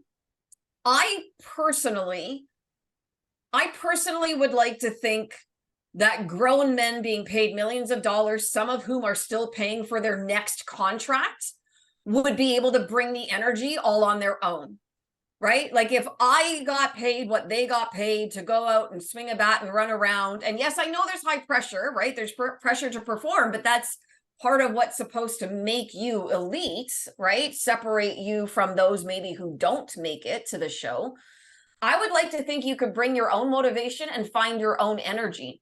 And so, even if you're losing, look like, look frustrated. Like, and I'm not saying these guys need to throw stuff or anything like that, right? Like, I don't mean it that way, that it needs to Break be an this iPad loud. here and there. Yeah, it doesn't Just need to be don't kick a water loud and cooler. violent, but you've seen guys do it where at least like there is frustration going on there. There is an energy behind this, and you can see it. That would be much more acceptable to me than just what we saw in that Texas series, where it just looked like woe is me kind of idea. And Teoscar and Lourdes were great for bringing the energy. I don't know that it was always necessarily the right type of energy or in the right situations, if that makes any sense. No, absolutely. Yeah. And there's so much to go. Like, it was Yogi Berra that talked about how baseball is such a mental game. And I think, like, you can't really know what a guy's mentality is like in those situations until they're in those situations. And I think that does matter just as much as the physical attributes and the stats that you put up. Just being on teams and the vibes, the vibes make a difference for sure. And sometimes it's too wild, like you said, whether or not it was the right energy that those guys brought at certain times. I don't disagree with that at all. But yeah, you never want to look into a dugout and think, oh, that team doesn't really care. They're not showing like they want to win. Like, there's still a lot that can happen, obviously, in 12 games. I mean, nothing is decided yet. And that's been one kind of crazy thing about this wildcards race, is that nobody in the race has really done anything to bury the other teams. Like, everyone just keeps letting everyone linger on and continue to go. But my God, this Boston series, there were so many possible letdowns where the Jays made mistakes and they could have just literally easily been like, well, we let another one go. And there just seemed to be a little bit more sandpaper to this series than I have seen from this team. I mean, we watched them just roll over with Texas, literally just roll over, it felt like. And to watch them hit obstacles and then still have the grit to overcome. I mean, the one that really stands out, and yes, it was a mistake by the center fielder for the Red Sox in the 9th inning. But watching Varsho hit that triple, drive in Biggio, and just, I haven't seen that kind of energy out of the team almost all year. And I tweeted that, and that's not necessarily the excitement, because obviously that was a big moment, and you're not going to be woo when you're not having those kinds of big moments, but the level of energy, right? Just seeing a guy showing some emotion just felt like it changed that entire game right there, because they went on to win it, and could have lost it. I mean, there was the moment in the 11th, right, where they went down. Yeah, and they went on to win that, and I feel like that kind of carried them. I'd like to think that they got so embarrassed in that Texas series that they came into the Red Sox series, like you said, with that little bit of grit. Like, that was embarrassing, and we absolutely cannot let that happen again, because that felt awful. I was so down. I was just like, and you know me, Jen, I've been the eternal optimist this entire season. I've been the one guy who's like, honestly, I still feel this way, that the Jays are going to make the playoffs, and it's almost despite the fan base. Like, like it's not going to be pretty. They're going to get there in ways that we don't even like. I can't even wrap my head around what my anxiety levels are going to be over the next 12 games. But to finally see some just grit, I don't know. It's the most optimistic I've been in a while after that Texas series, where I was just like, this team has given up. That's what it felt like. Okay. Let's wrap things up here with our topics, Jordy. So we do this every single long toss, where we get our guests to bring a topic to the table, and it can be baseball, Blue Jays, life, whatever it may be. There are no parameters. Jordy, what do you got for us today, bud? Okay, so this one was inspired by something that happened on the Mariners off day. I don't know how much how in-depth you follow the players on Twitter and whatnot, but Teoscar Hernandez's likes got scrolled through, and there was a picture of a nude that one girl posted of herself from like 3 years ago, and he had just liked it. And so that was the hot topic of the day in the Mariners community.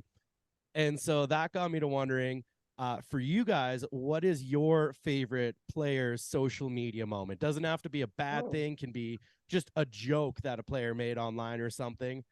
For myself, I think my favorite of all time is almost any Brandon McCarthy tweets back when he was in his prime. But my favorite is after he got the ball to the head, and he tweeted out for like the first time in a week and a half, if leaving the hospital isn't the time to ask my wife for a threesome, I'm all out of ideas.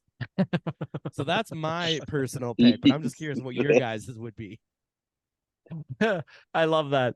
And then he can blame it on the concussion. I don't know, babe. I'm not thinking right. Wow. Wow. I don't do social media. I really like this topic for my IG.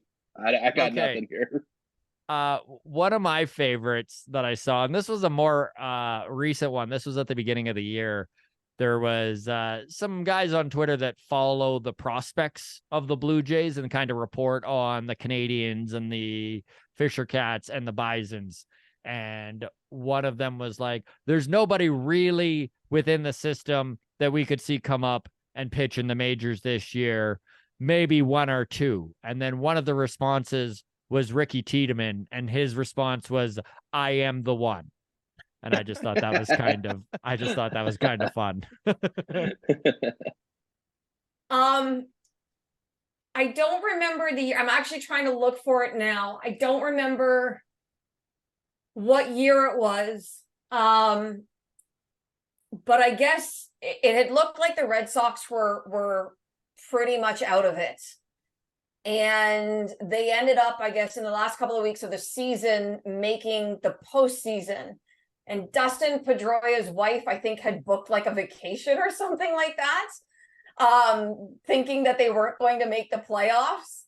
And so Dustin Pedroia either, I don't know if he tweeted it or if he said it in the media, and then of course it was tweeted out. Basically, well, I won't throw my wife under the bus, but I'll gently roll her under it.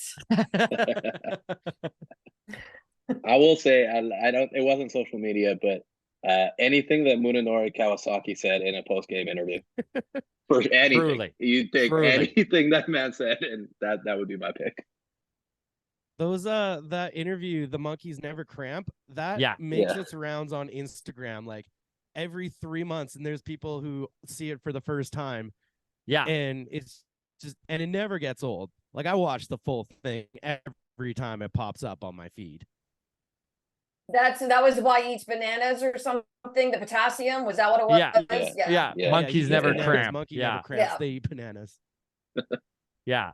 I remember watching Munenori Kawasaki's post-game interview when he had the Bush party outburst or whatever, right? I'm going to a Bush party or whatever. Like, just what an interesting dude. Like, I love that he spent the time to learn certain words in English and was like, oh man, people are gonna love when I scream this out. Do we know what's ever become of him? Like, did he ever go play back in Japan, or did he just fade away? I'm just curious if we know what happened to him. I don't. I know he had a podcast. I didn't hear much about him after that. He had a podcast in Japan with another big, it was a Japanese pitcher. Oh, I wish I could remember. But some of the stories they were telling, it was like, of course, you know, I don't speak Japanese, so I was reading the translating, the scrolling words or whatever there. And it was super interesting, but I don't know if he's still involved in baseball or coaching or anything like that in Japan or what's going on. But if there's ground crew members out there who want to do the research for us, drop it in the comments. What's Munenori Kawasaki up to? I'll admit, like I haven't thought about him in a really long time, to be honest. Yeah. So now that you've brought him up, I'm like, oh yeah, he was like a really big part of the team in terms of just being like a fan favorite. Mm-hmm. Yeah. It looks like he's playing back in Japan in 1 or 2 leagues below the NPB, the Okay. Baseball Challenge League in Japan. Interesting. For the love of the game. For the love of Yeah. the game. And he loved the game. He really Yeah. did love the game. He was a I don't fun think dude. anyone can argue that one. Okay. Great topic, by the way, Jordy. Okay. Juan, what's your topic for us, bud?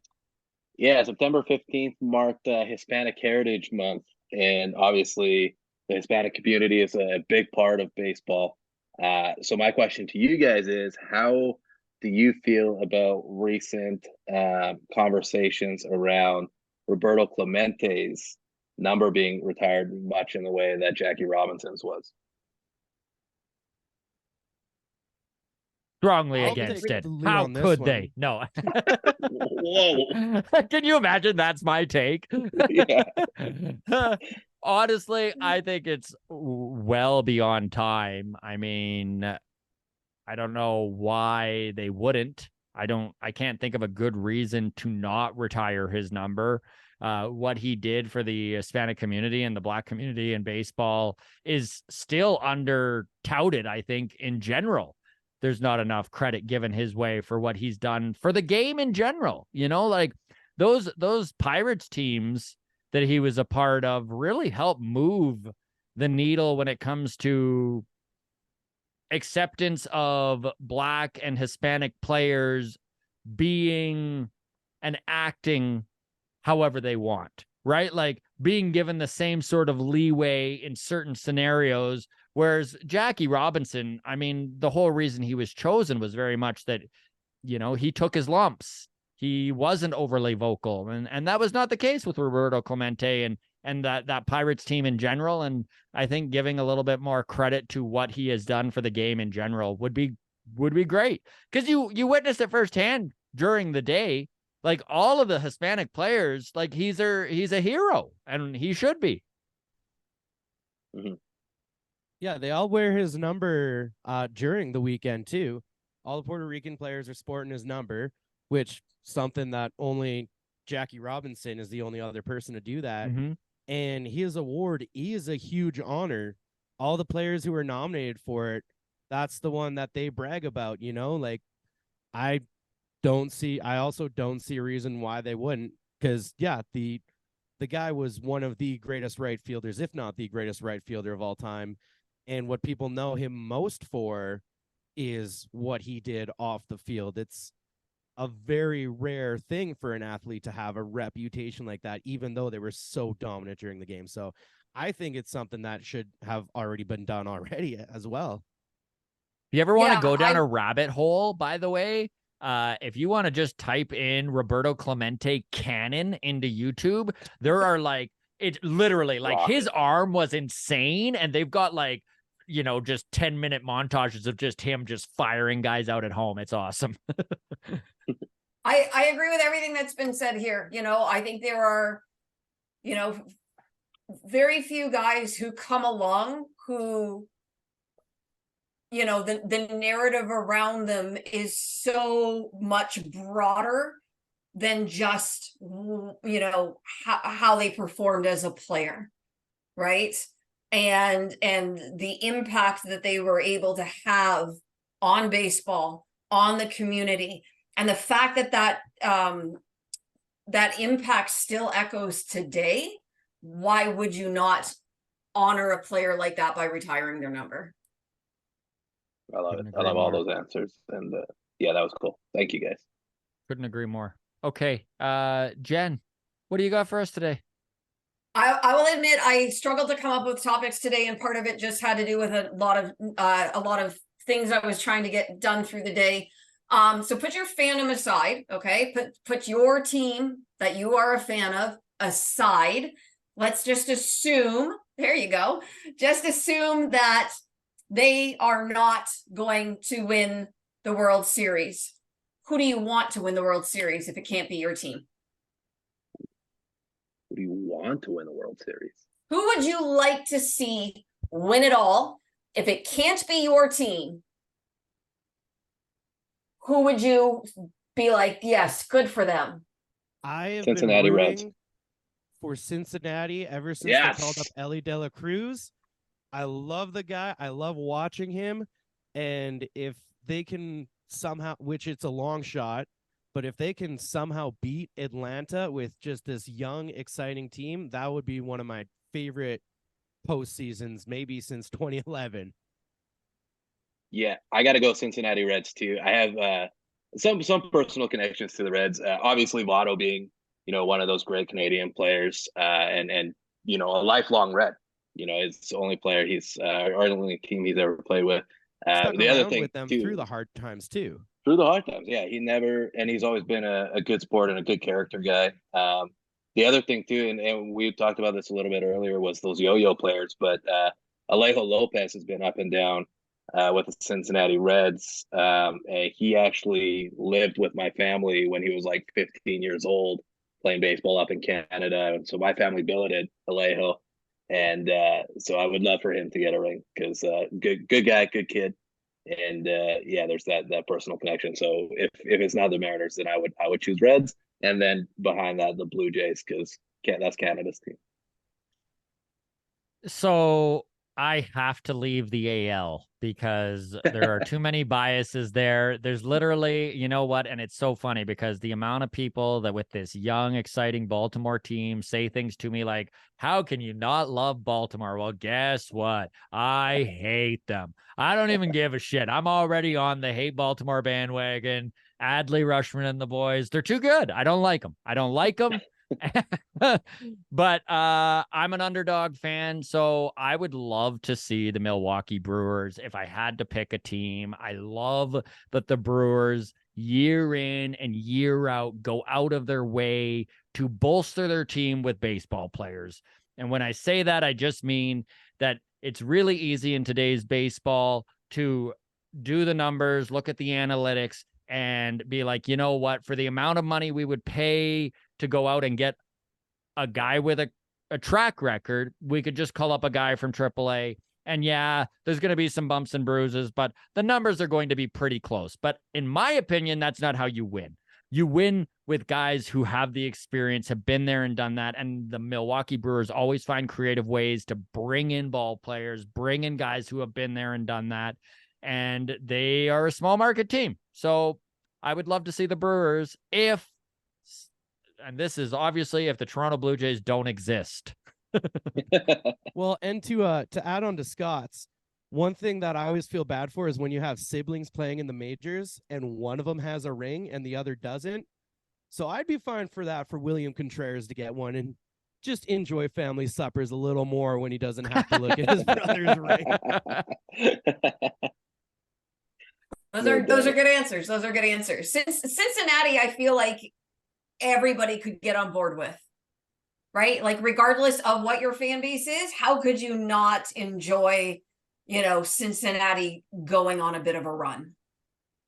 Like who's not a fan of Joey Votto, right? Who doesn't enjoy Joey Votto? And then, as you said, Ellie De La Cruz and the excitement, that'd be one heck of a series. And I know people don't like me for this, and that's fine. I would be fine with Baltimore. I just like what they've done. I know I shouldn't say that I would be happy with a team within the AL East winning. I understand this makes me a very unpopular person sometimes. It's fine. But again, you just look at how awful they were and how quickly they came back to form. I just have to admire it. I really do. The fact that they last year kind of made a bit of a run for the postseason and fell short, but for quite some time they were in it and should not have been. I'm impressed by that. I agree, and at least you didn't say Houston. No. Anybody but Houston. I think that's the one thing we can all agree on for sure. Yeah, definitely. Okay, we'll end on this. My topic is the worst contracts in sports history. Albert Pujols, 3 lowest games played totals in an Angels uniform, and this excluding the COVID season. 99 games in 2013, 117 in 2018, 131 in 2019. Anthony Rendon's last 3 years under contract in Anaheim, 58 games in 21, 47 in 22, 43 in 23. Anthony Rendon contract, 7 years, $245 million. Albert Pujols, 10 years, $240 million. It's not even close. Obviously, Rendon's contract, horrible in comparison. Go ahead and I can do one better. If you have a worse contract in mind or just want to add on to your thoughts on the Rendon contract, here's the floor. Go ahead, Juan. You can start us off. Yeah, Steven Strasburg's contract is garbage. Oh, That one's the worst for sure. That dude made like $1 million an inning pitched. Yeah. And I mean, that was kind of a thank you contract, I guess. Right? Yeah, pretty much. Yeah. Pretty It was much. like, thank you so much for getting us that ring. Here's your money to stick around, I guess. and not to insure it for a guy who's got an injury history either. Crazy. And that's on the organization. That's not on Strasburg. Big time. He earned that contract. Like, he pitched Yeah. and performed to earn that contract. But man, the return on investment is bad on that one. I mean, it's up there with Patrick Corbin. At least he's pitching. At least he's pitching, I guess, to a 5 maybe ERA. not a good thing Yeah. in a way. Yeah, that would be mine as Strasburg's. Yeah, him or Rendon, if you're looking at the length of the contract and the amount of money involved, though they're right up there. This is a much lesser contract at this point, but any team that continues to employ Josh Donaldson is just, I don't understand. I don't understand the logic behind thinking you're going to get anything out of him. Yeah. He's in Milwaukee now, right? Yeah. He is. He actually hit a home run in his first. He has more home runs this year than he has singles. It's wild. It's crazy. I think Schwarber is in the same boat with more home runs. But at least Schwarber has 40 singles, you know. For mine, I want to keep the Angel bashing alive. Okay. So I'll say one, Josh Hamilton. That was a bad one, but because you said sports, and I will bring in Rick DiPietro of the New York Islanders, because his contract was so bad the NHL had to change the rules on how they gave out contracts. Yeah, I forgot about that. It's bad when the entire league is like, okay, we should make a change. Maybe we gave the players too many rights when it came to negotiate. We're gonna have to reel it in. Okay. Mine's Rendon. I just can't get over that contract in general. My big problem with the Anthony Rendon contract isn't even the money or the term. It's that the Angels were the team. Yeah. Why? I also think it made no sense at the time. Before they signed him, Rendon came out and was like, I don't even really like playing baseball. And it showed since he's been in LA. Red flag. Like, he has been maybe the worst human being in professional sports. That's the other thing. When did he say that? He doesn't speak English. He's just been a shithead. Like, that's the thing. It's not even like shithead.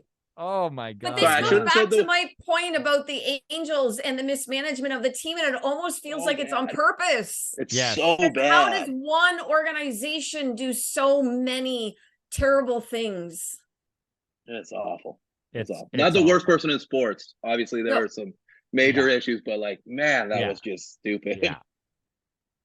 Okay, we will wrap it up there. Thank you so very much to you three for joining us. Jen, I know you were coming in late, but you came in hot. It was good. You really bolstered this episode. For those people out there trying to follow you and get some of that great baseball juice out of that brain of yours, Twitter, what's your handle? It is at baseball_Jen, and that's Jen with 2 N's. Juan. Welcome to the Walk-Off family, by the way. Both you and Jordy, we're thrilled to have the Walk-Off Mariners as a part of the brand. And so for everyone who is looking, their site is attached to our page on YouTube. And if it's not, it's going to be shortly. In the meantime, where would they find the Walk-Off Mariners, and when can they watch you guys? Yeah, literally that. The Walk-Off Mariners. Yeah, Walk-Off Mariners on YouTube. We'll get the ball rolling with everything, get it connected. We record every Sunday so we can recap the week, and it'll come out either later that day or Monday. Still trying to work out the editing details, but look for it Monday just to be safe. Give us that 24-hour window to record and then get it up. But yeah, just the Walk-Off Mariners.